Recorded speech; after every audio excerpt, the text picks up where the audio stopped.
Al norte de Esmeraldas, la selva tupida y verde es el hogar para decenas de comunidades nativas que tienen en las aguas del río su vientre, su alimento, su compañero y su paisaje. Y también el oro, cuya explotación clandestina ha significado su propia destrucción.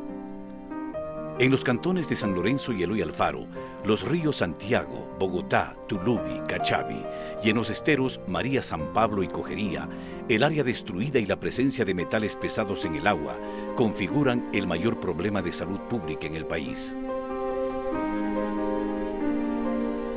Porque tras de los bosques se oculta la tristeza, la muerte se calienta y desplaza en las pardas aguas de los ríos. Basta sobrevolar la zona y a poca distancia el horror. Decenas de perforaciones, piscinas, metales pesados en los cauces de los ríos y arcillas descompuestas contaminan el cauce del río que sube y baja, envenenando el entorno. Hay alteración de la calidad del agua que río abajo se abastece en otras comunidades, donde se le ponen metales pesados o sustancias, que podemos denominarlas así, que son altamente perjudiciales, en primer lugar para la vida de las poblaciones y por supuesto para las especies que habitan en estos recursos, para los suelos, la alteración de los cauces de los ríos, pérdida de la vegetación y alteración y contaminación de la calidad de los suelos que después no pueden ser destinadas a actividades agrícolas. Así que los impactos son absolutamente negativos. El artículo 12 de la Constitución señala que el agua es un derecho humano, fundamental e irrenunciable. ¿Qué es lo que encontramos en los ríos del norte? Sólidos, disueltos y suspendidos. Cianuro, mercurio, aceites y grasas. Además encontramos metales como cromo, cadmio, arsénico, plomo y otros. ¿Cuáles son los alimentos que antes nosotros sacábamos de aquí? El camarón y el pescado, y servían para nuestra alimentación diaria. Sí. Cuando llegué, la gente hacía toda clase de quehaceres aquí, limpiaban el pescado, todo se hacía en el río, porque era un agua bien tratada, clara, que la gente no tenía duda en cocinar, en tomar, en bañarse, en lavar. Cuando crecía uno se tiraba del puente a bañar, jugar vale, con todo. Ella cuando está bien sucia se parece como colada y ahí nos provoca, si nos metemos a bañar, nos provoca hongos. Sí. Una comezón que les empieza a agarrar, una comezón, un ardor, y a los pocos minutos, menos de 24 horas, ya están con granos en la piel, enrojecidos. Bueno, este problema se originó debido a que empezaron a entrar personas de afuera a extraer el oro, ¿no? Entonces algunas personas, debido a eso, a ver cuántos ellos le ofrecían, vendían los lotes, sin importarle que más adelante iban a sufrir realmente el daño del río. El problema con la minería es el uso de una serie de sustancias químicas tóxicas para la salud. Por ejemplo, para la extracción del oro se utiliza sales de mercurio, y el rato de calentarle se produce un vapor que puede, provocar incluso la muerte de las personas que están realizando la minería. Pero hoy nos están envenenando, nos están contaminando, y cada día vamos a ir muriendo, porque la contaminación es tan grande que ya no hay ni peces en los ríos. Ya antes uno tiraba la atarraya y salía con la guaña, el curruco, el sábalo, la mojarra. Hoy ya no lo hay. Hoy sale un hombre con su atarraya a buscar cómo darle de comer a su familia y recorre todo el día el río Santiago y regresa en la tarde desilusionado porque no trae nada. Entonces eso es la contaminación la que está matando a esta gente acá.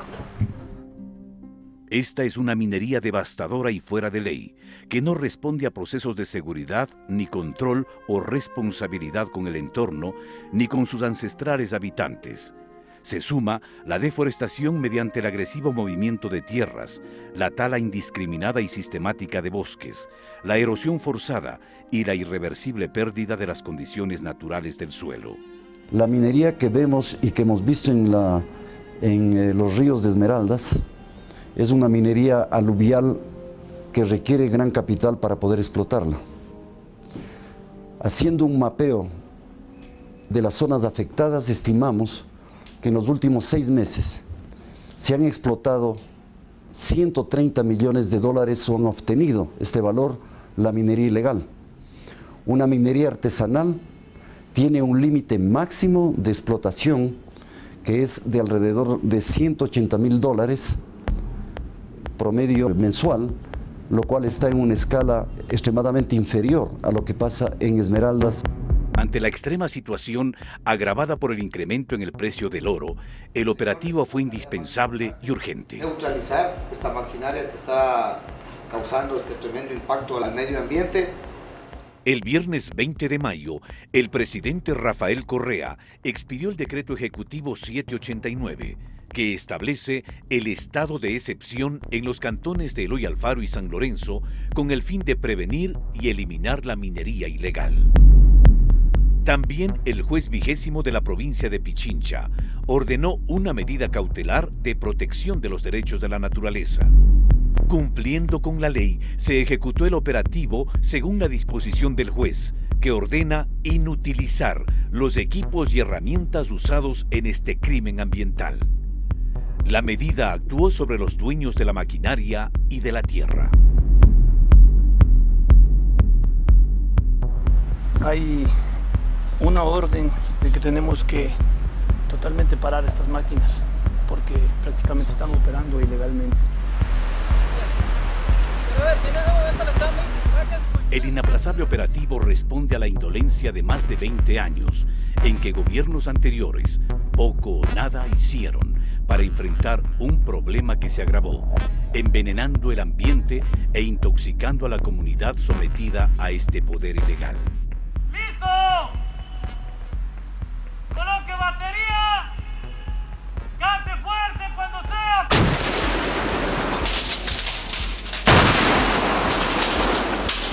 En este caso, ¿qué es lo que hace el gobierno? Actúa. Y actúa en el momento más oportuno.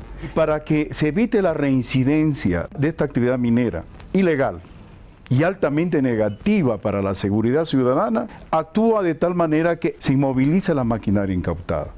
Si el gobierno no actuaba ahora, la situación era irreversible y íbamos a tener un problema social inmenso. El inventario que tenemos nosotros de lo que pasa y pasaba en Esmeraldas es que por cada tonelada de material removido por las retroexcavadoras se llevan en promedio 30 gramos de oro, sin un solo beneficio para el Estado.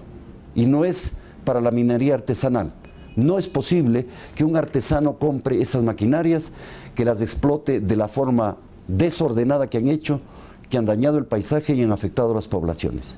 Bueno, la cuenta se le pasa a todos los ecuatorianos. Eso es lo más grave del asunto. Porque el Ministerio del Ambiente va a tener que ir a levantar los pasivos ambientales de ahí y tratar de recuperar en algo lo que se dañó.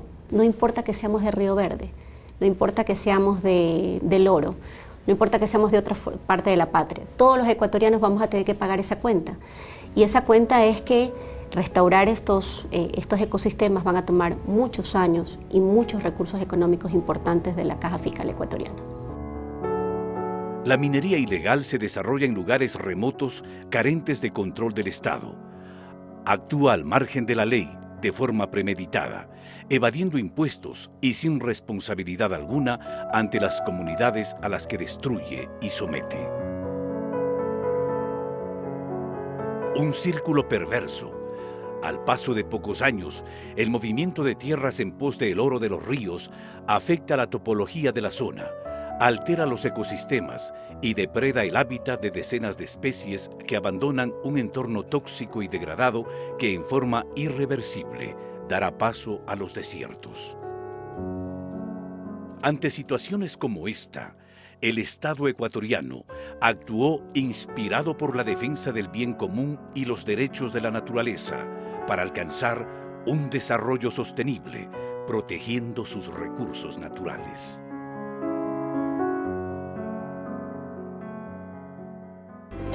La revolución ciudadana avanza.